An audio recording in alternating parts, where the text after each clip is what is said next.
This docudrama is based on research into 12 beginning teachers who entered the profession in Victorian schools in Australia in 2011.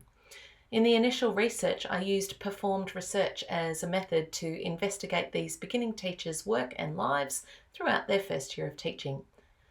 Each scene in the original performance of The First Time showed a teacher's first experience, their first confrontation with a student, their first light bulb moment, their first day. Now, 12 years later, I look at their teaching journey from their first year to the present. Here in this docudrama, the participants are represented by the original performers, who are also teachers themselves. This is not only a stylistic choice, it's a method to present data to a variety of audiences and also helps maintain the original participants' anonymity. In this episode, we highlight aspects of the teacher's career that contribute to their decision to stay or leave. Oh, have I had a journey. My long-term relationship ended in 2017. Somewhat, but absolutely not wholly due to being overworked and in a rut. I can't blame work entirely, but school productions took all of my time. I'd come home grumpy and tired, which wasn't fair on him. Add to that our irreconcilable differences, and it ended. It was not a fun time. It all kind of fell apart. So my partner and I, we worked at St. John's and we met at St. John's. And then in 2018, he ended things. And this is actually going to be pretty important contextual factor that you need to include, because between 2015 and 2019, I had very little discernment of time. Like, you could play a record on repeat and I would have no idea where we were or where I was. And I think it's a really, really interesting reflection of where my head was at, where my mental health was at, and my own well-being. I ended up in a relationship with another staff member at the school. It was kept professional, and then bought a house together and all that. And then it was, pretty hard breakup. When she left, all of a sudden. So The key defining factor was personal relationship breakdown. I was feeling like, I don't blame work. I probably, at school, had some very successful looking years, which obviously weren't because everything fell apart. Personally, hated everything, but also at school, all smiles. I think probably the state of my relationship, it was like Groundhog Day. I taught 3 Year 12 psychology classes every year. And I was head of house and I thought I was doing an okay job, but, I just wasn't happy. I wasn't my best self and school wasn't making me happy either. I mean, you know what it's like when you're in class, the kids have no idea what you're going through, and then you're crying behind closed doors, and you're picking yourself up and going again. So he and I were working together and I thought at the time, this will be my last year at St. John's. It's now or never. Just give me a second. It was like a crossroads.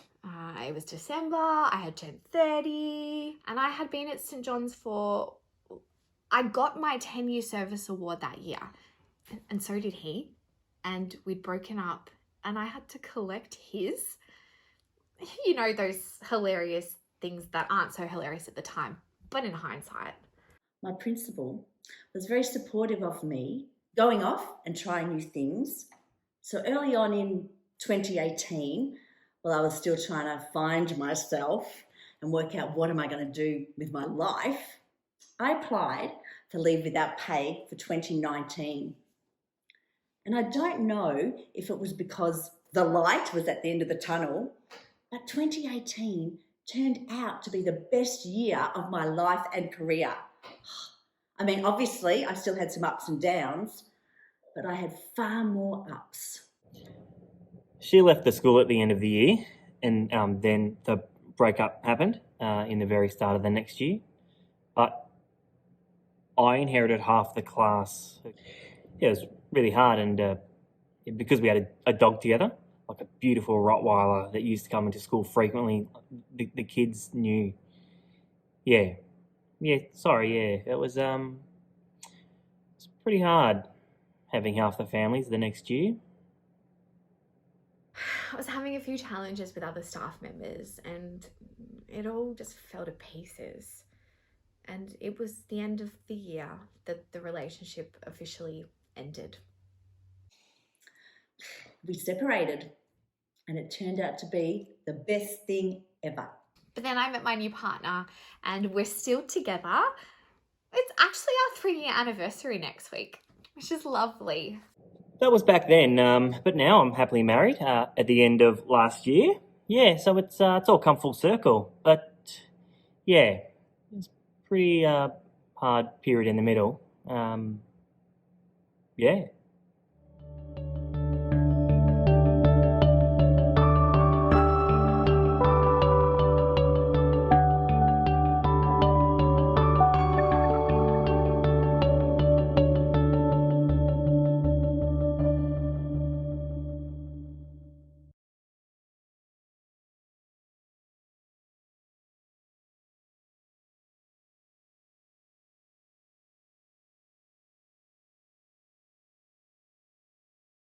Let's go. So Sebastian, you're really passionate Passionate about what I do, yeah, definitely about what you do, I reckon. passionate. Oh, I looked at you. Okay, let's do it again. Take 2. Let's. Don't look at me. Jesus Christ.